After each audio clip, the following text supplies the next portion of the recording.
and gentlemen, welcome to the Esteemed FaceTime with Leaders, an initiative by World Development Corporation. I am Falakzeeb Khan, anchor at World Development Corporation. FaceTime with Leaders is a platform for industry titans to share their experiences, thoughts, ideas, and best practices in order to inspire one another and future leaders. In a nutshell, we attempt to encapsulate the multi-decadal learnings acquired by these industry leaders. We also hope that by conducting these FaceTime with Leaders interviews, we can bring together a global community of eminent personalities. By bringing together such visionaries on one platform, we hope to play a part in inspiring the lives of other leaders. Great learnings from great leaders undoubtedly assist everyone by identifying, nurturing, and using the trade secrets that are proven success formulas for many. And this is what we aim for with these sessions by making them a gathering of industry stalwarts and a knowledge sharing community.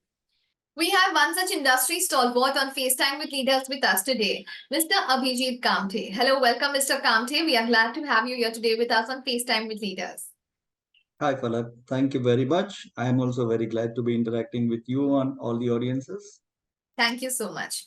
So, Mr. Abhijit Kamthe, a strategy consultant with Ex-IBM Consulting Competency in Business, Technology and Transformation. With a career spanning over 1.5 decades, he has established himself as a visionary figure with an unwavering commitment to delivering comprehensive business and technology solutions.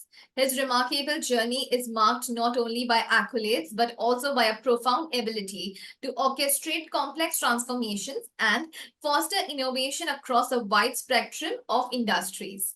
Additionally, his commitment to excellence is evident in his roles as senior lean coach, business transformation leader, and automation consultant. He has led transformative programs for major global clients across the USA, Europe, MEA, and India, South Asia, identifying opportunities for business or lean or digital transformation, certifying professionals in management systems, Lean Six Sigma methods and tools, and creating substantial intellectual property assets that have accelerated transformation and automation offerings. His impressive track record further includes accomplishments in technology-enabled transformations, data security, privacy, and software or IT programs, and automation platforms, where he ensured end-to-end solutions to modern-day business problems, starting with problem identification right through implementing business control plans, business continuity, and continuous improvement and innovation. So, Mr. Kamthe, to begin with, could you share more details about your career journey and the key influences that have shaped your approach to strategy and management consulting? Sure. Thanks, Falak. That was very beautiful introduction. I'm you. happy. And I will like to start with my first company, that is Tenso Haryana Private Limited. Fortunately, I started my career with best-in-class manufacturing practices client or customer and the organization itself. So, as we know, the most advanced fuel technology at that particular point of time, I'm talking about 2003, was fuel injection. We do remember the famous ad of Maruti, Kitna Deti Hai, right? So that engine management system, which enhances basically the mileage performance of the car as well as power. So injector lines was where I started. So right from the shop floor, working with best-in-class manufacturing practices, Toyota production system principles, highly qualified clients, sophisticated customers, vendors, equally mature vendors, and a young boy starting there within 2.5 years, mastering all these particular technologies, methodologies, which opened further doors to management consulting. And this is how I later entered into management consulting with a premier consulting organization, which operates out of Pune, Chennai, in North Delhi, and even at that particular point of time, starting up with UAE, Dubai, USA. So a multi national MNC consulting firm. Basically, that's where I got into. And starting with my base knowledge of management systems, as well as the lean transformations, Toyota production system, there I got some of the value additions in terms of my knowledge for quality management systems like ISO 9001, then EHS management systems like ISO 14001, ISO 18001, and then working with the global clients, national clients, again into automotive manufacturing. Then the horizon started expanding into services like banking services, investment firms, then manufacturing processes or the processing industry, the heat treatment industry, and so on. So the horizon really became great and expanded in this particular company. And after that, I got into one of my client in RB Bearings, and then from there again manufacturing, and again from there another turning point came into picture, which was IBM, which was now truly global technology, IT, and software services based organization. So throughout this particular journey, I had really exciting turning points, expecting or expanding from a particular area, which is niche, to the horizontal services, to the industry verticals, and then finally working with all the global geographies and the clients located there in IBM. So this is how it has been, right from manufacturing till the IT services and the technology platforms, which is the current day business doing method. So I must say that's been like a very interesting career journey so far. So moving ahead, could you elaborate on a specific project or accomplishment that you consider a turning point in your career, particularly in redesigning intricate business processes for global organizations? Yeah, sure. Thanks. That's a nice question. And one aspect to this particular question is basically looking at how the trajectory has been in the career. There are multiple turning points. The beginning itself was the best-in-class manufacturing system. That is where a huge amount of learning curve expansion happened within 2.5 years of time. So that opened the doors basically to speak to or being eligible to be able to consult the global organizations, hence getting into consulting. And then in consulting, the services portfolio expanded, banking, insurance companies, telecom companies. So from there, actually the footprint started growing along with the ways of doing business, the business models, the markets, how international businesses are operating. And then the next turning point definitely came into IBM, where exposure to the best-in-class technologies, right from banking-related mainframe, the entire banking backbone is mainframe.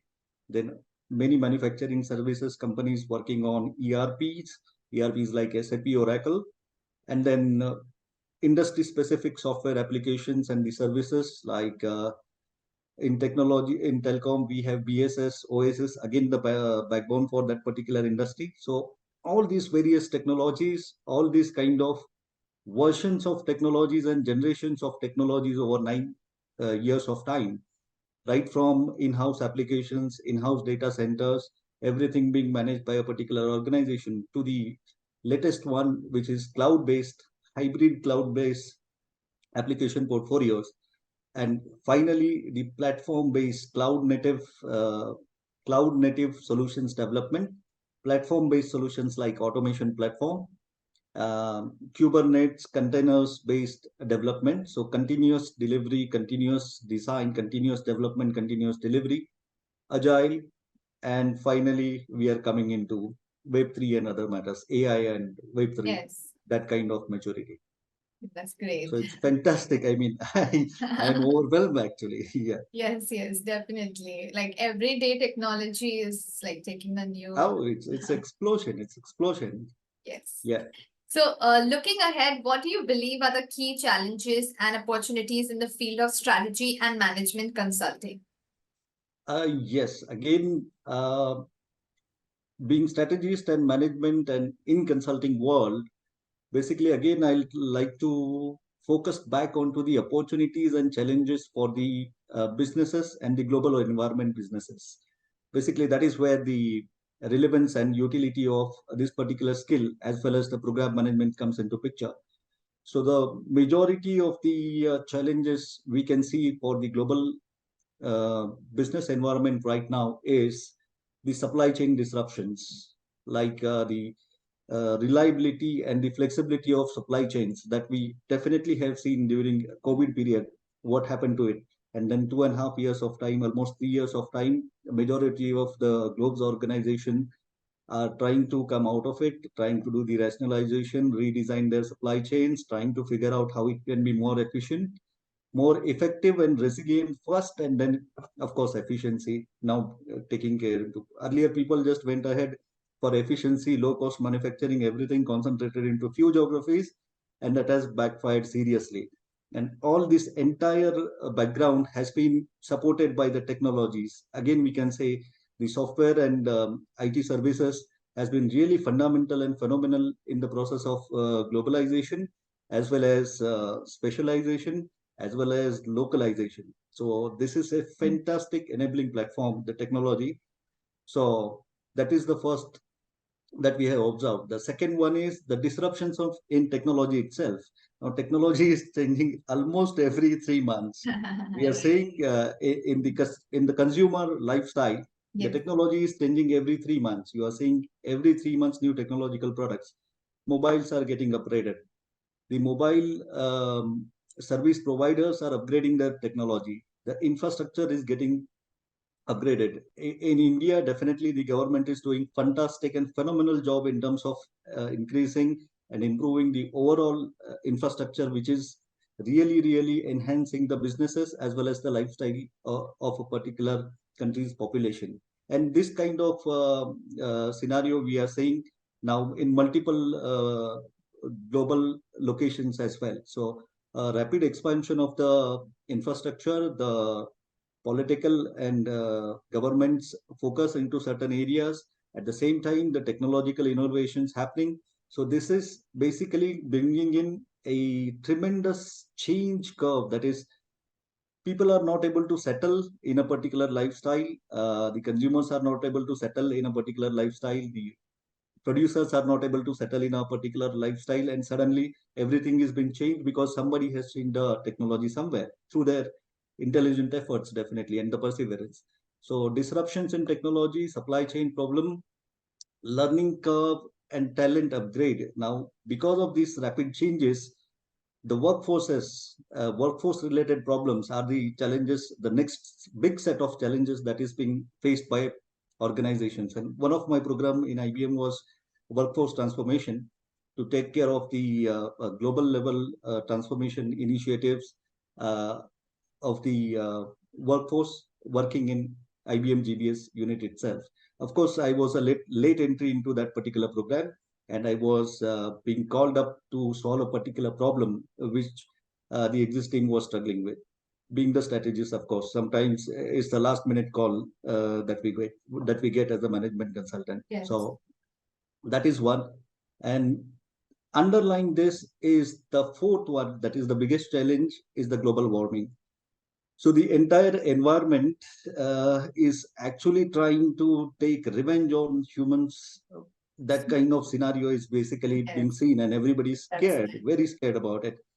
And the control and the reversal of the adverse changes becomes the priority one. Basically, I discussed it last, but it should be the first one.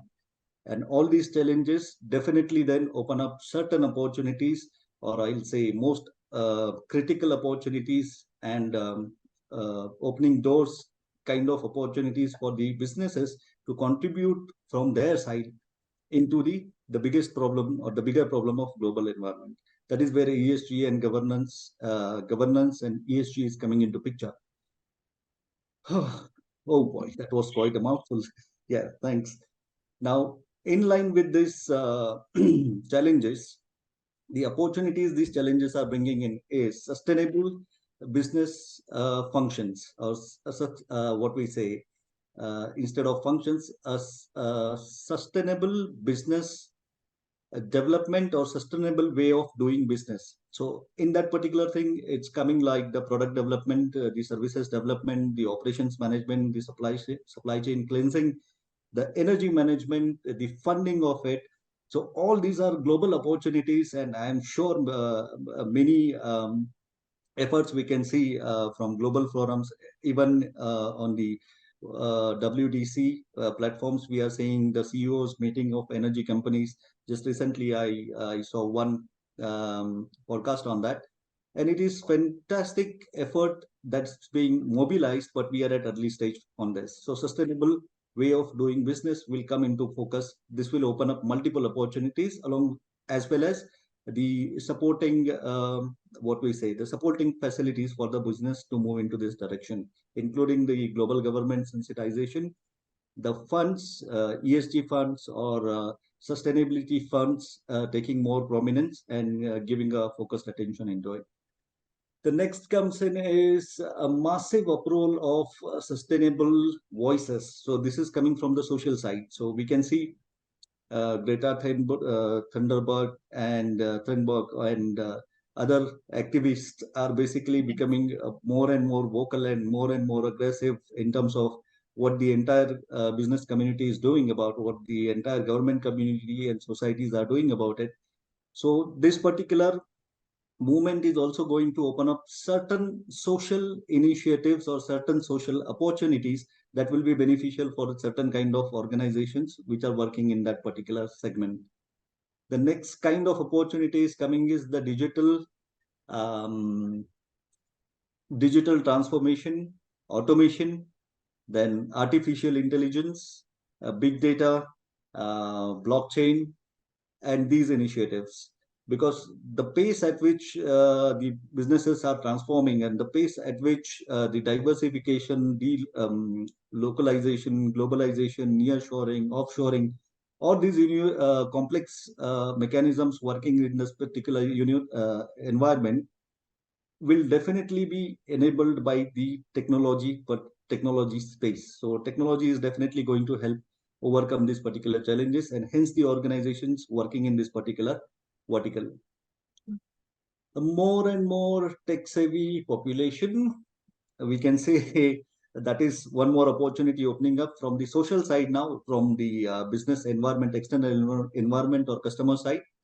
We are seeing certain countries with younger population having percentage more, like India. We can see the distinct behavior of the younger populations from the mid-aged or from the old age populations, where they are becoming more and more tech savvy. So this is also going to open up or the accelerate the change curve that I discussed earlier about how they are going to disrupt the pace of change of products and services introductions and obsolescence from this particular Right. um, environment. Hmm. So these are the challenges and opportunities, and what kind of opportunities will be coming up for what kind of people, what kind of organizations. Right. So, moving ahead, like when we talk about ESG and corporate governance, we want to know how and when did you develop an interest in ESG and corporate governance? Fantastic question again. It's again jogging some of my old memories. So at the time of the first entry into management consultant, like the Omnex organization, where multiple organizations and multiple sectors and global and local mix clients we started interacting, and we also were providing services for the system management system certifications, ISO 9001, 14001, 18001, etc.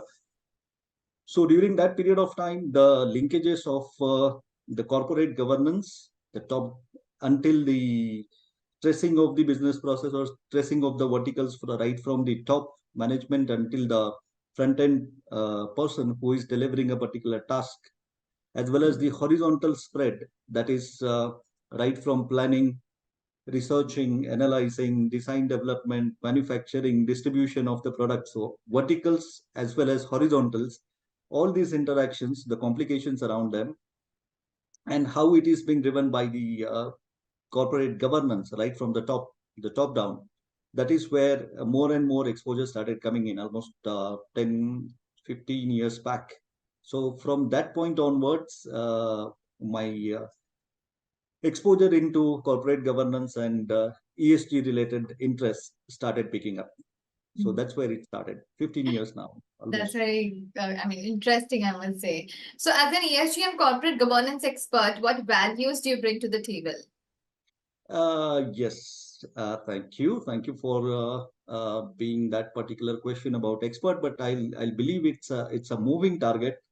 when I claimed as an expert certification in management consulting. It was around 2008.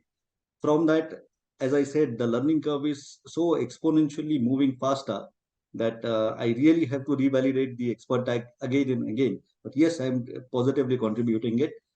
And the values that I see over these 15 years, which at least have helped me and my clients when we were engaged, are resilience, agility, persistence, transformation, and adaptability. So these are contributing to both in terms of corporate governance as well as the environment. And specifically with respect to ESG or environment, the basic and the most fundamental values that has helped a lot when we design the systems to manage those particular requirements are balance first, then harmony and synergy, or balance, synergy, and harmony in that particular order. Harmony is always going to be the last stage, and it is going to be the happy, where majority of the stakeholders are happy with each other and the system is working fine. But Right. starting with the confrontation, bringing them into the balance, and then building the synergies and leading to harmony. And ultimately, right from the first year of my career, constantly rising learning curve has been very fundamental, and that is becoming more and more bold statement nowadays. Even people who are in stable jobs, they used to say we are in stable job. They are seeing that how their business process is changing. They are seeing their tasks are changing. The tools that they used almost 6 months back are undergoing some major upgrades, or automation platform is basically taking care of certain chunks of their activities away, and so on. So yes, that's the underlining one, the learning curve and how to cope up with it. That's great. So when we talk about technology, as someone working closely with technology, what are some of the most remarkable changes you have seen in your field with changes in technology? And what changes do you expect to see with the advent of IoT, AI, ML, blockchain, big data, and Web 3.0? Remarkable changes now. Yes, we can talk in two verticals. One is from the customer point of view, or as a global citizen, we can say all of us are consumers. So from Right. consumers point of view, change in lifestyle. You can see, I mean, I am amazed to see the kind of lifestyle changes that have taken place, at least in India, where we are having daily interactions with our communities. We can see the way people are eating, the way people are dressing, the way people are using fashion, the way people are using mobile phone technologies, the technical gadgets, the cars, the bikes, um, even now, admirably interacting with government bodies, government offices, so all public and non-public entities as well. It has been tremendous in last 15 years. So one thing is the technology. The key enabler behind all this has been the explosion in the technologies, and that is where actually we have to what we can say, focus more, try to get more and more skills, more and more workforce in that particular segment, and that those particular workforce then will enable the core manufacturing, the core services, the core of the front end customer delivery items. So yes, the underlying part will be the technology. Then difference in working now, working also we can see, we just discussed few minutes back the way we are working Right. now. We are not sitting in front of each Yeah. other. We are just on the platform, and still the interview process is going fine. COVID, everybody worked on laptop only. Right. Right? Mostly people worked on laptop only. So the way work is also changing is, that is also tremendous, and the change is only going to accelerate by the underlying technologies that we just discussed. The next comes in the technology itself. Technology itself has changed from enabling a single person to the teams, to the organizations, to the nations, and so on. And during this particular process, it has basically transformed itself from a particular specific application, a desktop-based application, to then the connected databases. Then it went to consolidation and data centers. Then it went into clouds, and now from clouds, it's cloud native, both hybrid, in-house, as well as public infrastructures interacting seamlessly with each other with good amount of security. Of course, there are threats coming out of that, the security related, security related problems, reliabilities, and other additional resources that need to be put in place to make that work. And then finally, the application development itself is coming onto platform based application development, continuous delivery, continuous development, continuous delivery. So a tremendous kind of remarkable changes and very distinct. You can separate each of the start point, where it started happening, and what Yes. kind of explosion it created. So it can be mapped. Yeah. And that's there, definitely.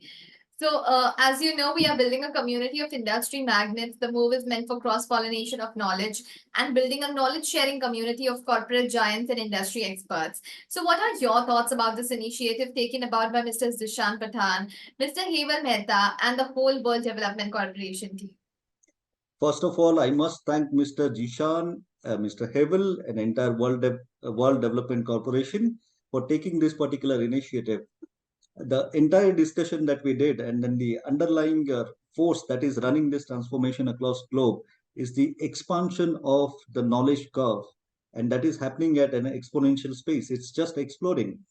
More and more knowledge area is coming in. More and more knowledge, technology related knowledges are coming in, and to put together into a formal thing, or put together into a formal setup, the businesses are the drivers of this particular entire transformations that are going around and improving people's life or creating some problems temporarily, and then we are finding ways to solve it. The underlying curve that is enabling this particular transformation is a learning management system, LMS.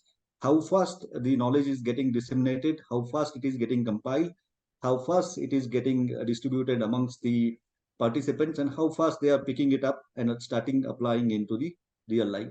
So Mr. Jishan Pathan and Mr. Hevel and the entire World WDC community is doing fantastic job in putting serious focus into developing more and more corporate leaders with corporate with focus on the corporate governance enhancement, improvement, transforming itself, ESG related initiatives, ESG related training programs and certifications.